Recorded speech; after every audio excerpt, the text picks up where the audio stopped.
بسم الله الرحمن الرحيم السلام عليكم ورحمة الله وبركاته وين سلامي ومدى الصوماليات أدين كورال ليقاء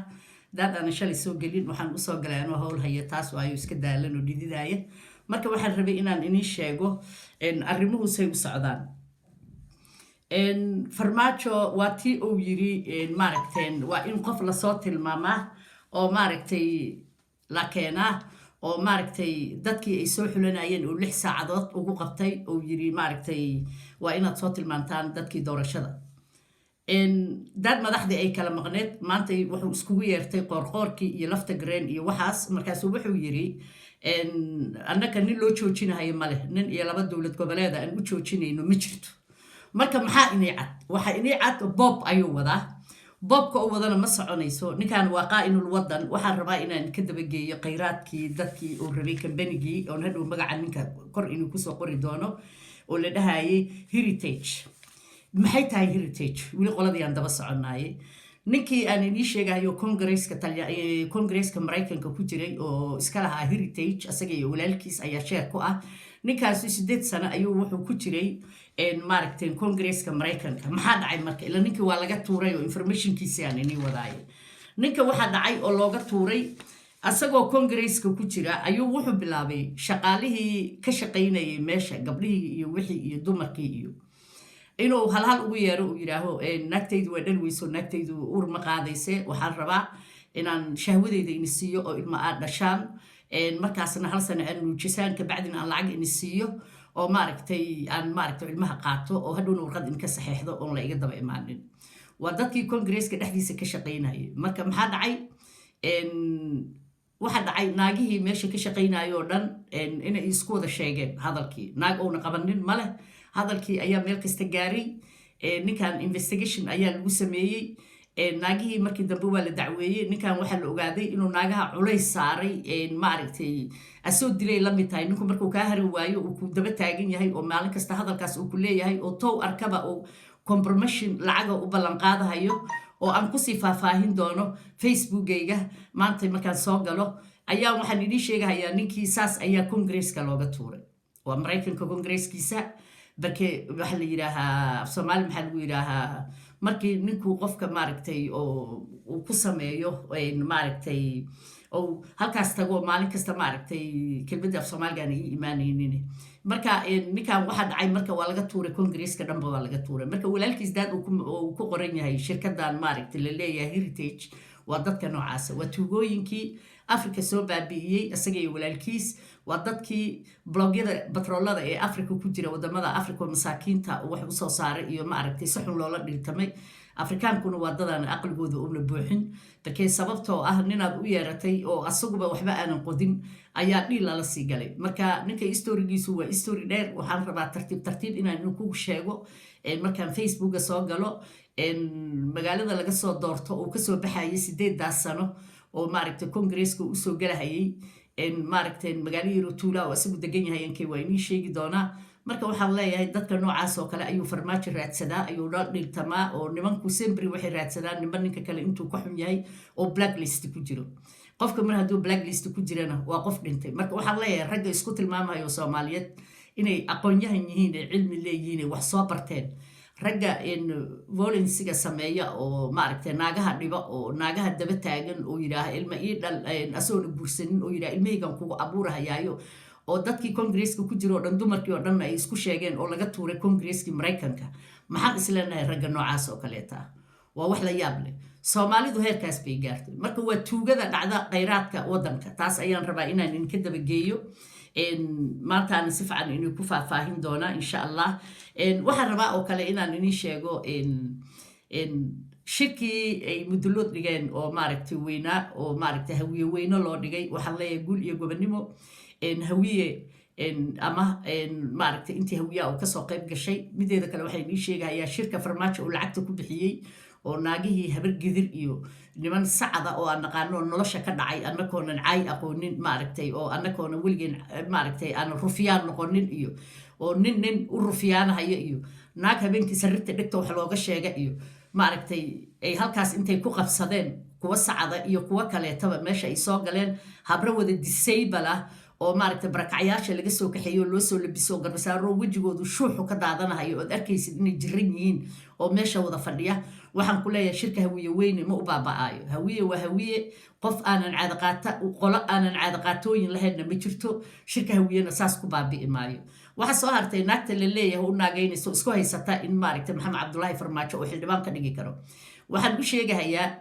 ubax taaliil inaynan annaka mar dambe representative aynu u noqonin qolada la leeyahay sacad oo kasoo jeeda mudug inayna baarlamaan dambe usoo fadhiisanin bal aan aragna farmaajo hadduu uu ka dhigahayo xildhibaan taasuna waa kow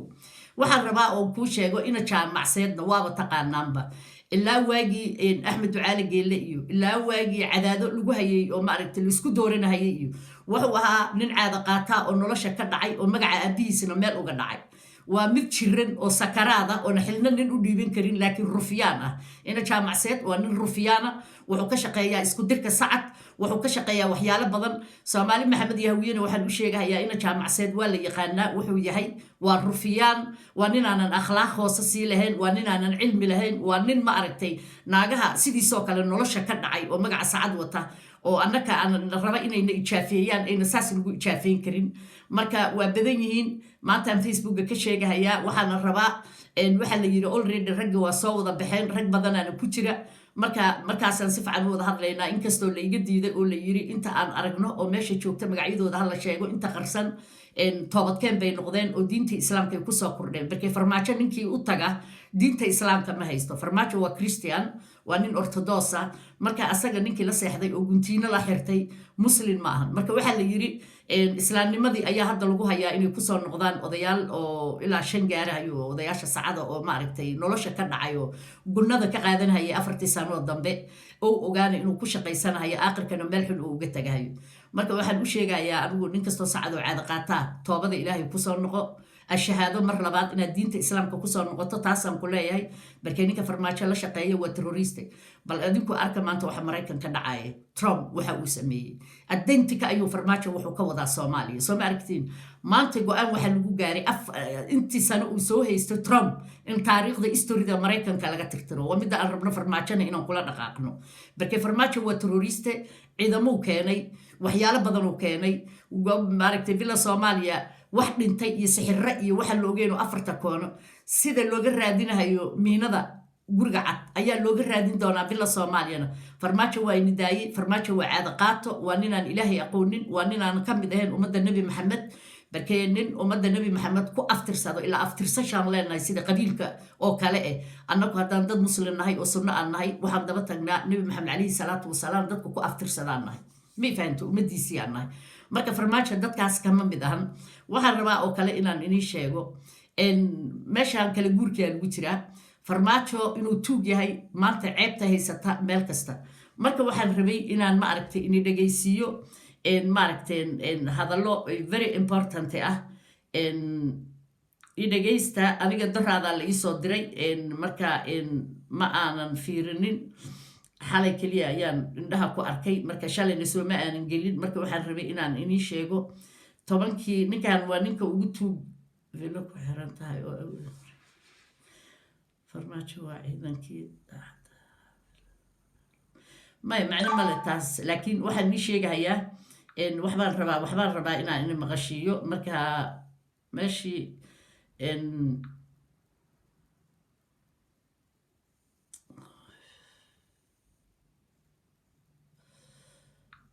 كان لكن اوكي كسر رالي هذا وحير وحبان نير رادينها هي ان arrintan waxay iga soo gaartay in loo gudbiyay dhageysta hogaanka beentu waa ka xaaran farmaajo madaxweynihii ugu beenta badnaa ee abid Soomaaliya soo maraa hadii aad isleedahay isagaan been ka sheegayna 10 kamid ah beenaha aan xad ka lahayn uu sheegay daawo waxaan sheegaynaa Soomaaliya muddo 4 sano inay ka hormarayso buuraha Afrika waxaan xaqiijinaynaa muddo 2 sano shabaab inaan dalka ka ciribtirno waxaana saaran oo tahay magaalada aragtaan oo burbursan 4 sano gudaheeda inaan ka soo saarno magaalada ugu nadiifsan magaalada ugu qurxoon inaan ka soo saarno 4 sano gudaheeda mar soo sharaxayo nomination babaqaadan maayo jid la xirayo ma jiraayo oo la yiraahdo khilaafaan madaxweyne iyo prime minister dowladda waxay balan qaaday خلافات إنه سنجرين إن أنت كسرين أي عاصمة المقدسة أي كويالته مثلا أي منطقة إنا لله وإنا إليه راجعون. وود بانكي أدوك ونسيي دقالة بنتي ورئيسي وصومالي لسيو بين بدن أترك كتاي لكن الدين معها وأدابوني بيليا كشفي أنا عيدا كهذا اسمه لين واي صوماليات أو أنت بروي أفرسون وأنت وقول سهل نقول ما هذا إنه بتقوليه جود يا شعب جود إنه بتقوليه حقيقة كنيسة هذه بابا اسمه لين واي عيدا كي صوماليات وحيابها أي قرحية هديه هوتيل له هديه هنقوليه إن أنت صنع عنك عيل أنا كمسؤولة أنا إلى الوين أنا إلى الوين إنه بتقوليه صح dadka ku dhinta inaan magdhow siino farmaajo ka hor intuusan madaxweyne noqon ma jirin siyaasi ka jeclaa in wax laga weydiiyo xaaladda dalka sababta hadda madaxweyne farmaajo uusan u hor imaan warbaahinta iyo fagaarayaasha su'aalaha lagu weydiiyo madaxda ayaa ah in wax kasta uu sheegay iyo ballan kasta uu qaaday ay been noqdeen waxa uu ku hadlana uusan aqoon haddii ay jiraan beena ka weyn 10kan fadlan nala wadaag waa ninkii adduunyada internationalka loo gudbiyaa la yidhi cajaladahan ayakoo cajalkan asagoo aniga waxa la iisoo diray shalay ee doraad habeennimadeedii la iisoo diray marka ma soo gelin shalay haddii aan soo geli lahaa waa samayn lahaa marka codkan waa la turjumay sida realityga inaa inii sheegaa fiican adduunweynaha qaramada midoobena waa loo dhex dhigay bal hal kelmad uu ku hadlay farmaajo haddii uu ka qabtay soomaaliya kama uuna qabanin soomaaliya wuxuu ku dadaalay sidii uu u baabi'in lahaa soomaaliya waxaan aragnaa daaroodkii markay meel iska saareen farmaajo oo la yidhi kursigeenaad ku fadhishaa si xunaana noo matashay wuxuu yidhi war anigu maxaa ku falahayaa yuu yidhi daarood hawiyo nolosha ka dhacay oo shilin raadis oo shiiqoodii iyo shariifkoodii iyo naagtoodii iyo ninkoodiiba iyo cunugooduba ayna kala duwaneen ayaaba idaba ordaayo uu yidhi maxaa aniga daarood aan uga baahanahay marka taas inaad la socotaan aan rabaa waana hadalka uu yidhi oo 2 qof iyo ma aragtay 3 qof loo joojin maayo marka galmudug waxaan leeyahay galmudugay matalaad ma haysatid ninku matala madaxweyne maad haysatid qaa'inul wadan tuuga oo dhiigi caba oo kursi dhiiga ku fadhiyay oo axmed qoorqoor la dhahayay oo gacan ku dhiiglaa oo nolosha u maleeya farmaajo inuu lacag siinayo hay'adda ay ka tahay inuu farmaajo waxna siinayn khayraadka uu ballan qaadayna bal iska dhaaf 1% iyo meel diqsi ku istaagana una ka istaagayn ayaan ognahay laakiin ninku markuu aqli gaaban yahay oo ma aragtay maskaxdiisu aynan maskax kumbleeda oo wada shaqaynaysa aynan ahayn sida qorqor oo kale noqotaa may fahantay waxaan isdhahaynay bal hala dhaafo bal xoogaa farmaajo u dhaafay aan aragno hadduu galmudug wax ka qabanayo bal wuxuu ka qabtay iska dhaafe qabiilooyinkii isla dhashay oo habargidir ayuu isku diray siyaasiyiintii habargidir ayuu afka isku geliyay waa rufiyaan leh istasa dhaqanka maxamed cabdulaahi farmaajo leh marka waxaan sheegayaa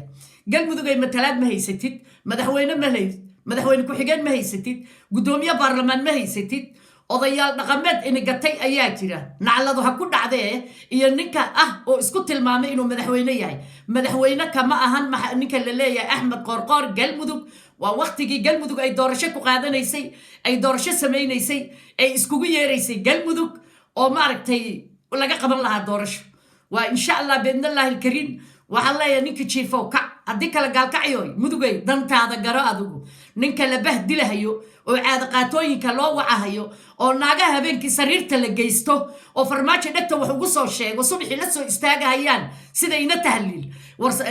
tahliil aabeed bay ceebaysay allah u naxariista adeer tahliile naag maahano waxaana waa qaa'inul wadan isgaday weeyaan ayada dhane waxaan leeyahay naag magaca hawiye sheegata oo nin daarooda uu qabo baarlamaanka soo mageli karto waa mamnuuc wad realityga markaa inii sheego bakee naagtuu dadkii soo doortay yaa uma shaqaysee nin sariir geeyey ayay u shaqaysaa iyo nin dumaashi ugu aadan dowladna waxaas kuma dhisanto ninka i qaba ciddiisa waaye ninka i qaba ciddiisa ma jirto ninka ku qaba ciddiisa kursi ha kaa siiyo ubax tahliiley warsangeli kursi ha ku siiyaan cidda daarood caashe xaajiyey mareexan kursi ha kaa siiyo kuraasta mareexan naaguhu waa badan yihiin caada qaatooyinka naaga waxaaba jira wiilal yaryar oo 20 jiraa loo guuriyey oo ayeeye ay u noqon karaan habar jiran oo neeftuuraysa iyo habar kastaba meesha la iskugu keenay golihii ay dhahayeen anaka waxaan cambaaraynaynaa shirka hawi maxaad cambaarayn kartaan intiini meeshii joogtoo dhan ba iyo ta'ba hawiye kama tihiin hawiye waa billions maxaad ka tihiin baranbaradaad ka liidataan baranbarada special kuwa sacadka oo meesha joogay ya baranbaradaad ka liidataan qabiil aan cadaqaato lahaynna ma jiro adduunyada marka ma beenayn kartaan waa ku faraxsannahay shirka hawiye budulada uu sameeyey farxad weyn baan u haysanaa marka taasaan leeyahay programkan hala isgaarsiiyo naagaha nimanka daarood qabaan oo hawiyana daaqadaha laga daadiyo nama matalaan barkee naagihii aan u malaynayna inay aqli yar leeyihiin oo intaas leego dadkooda ay wax u qabanayaan waxay u qabteen male marka waa inaad daaqadaha ka tuurtaan taasaan idin leeyahay marka waa idin salaamay waxaan isku arkaynaa facebooka insha allah thank you very much waa idin salaamay sheer gareeya ee kala kiciya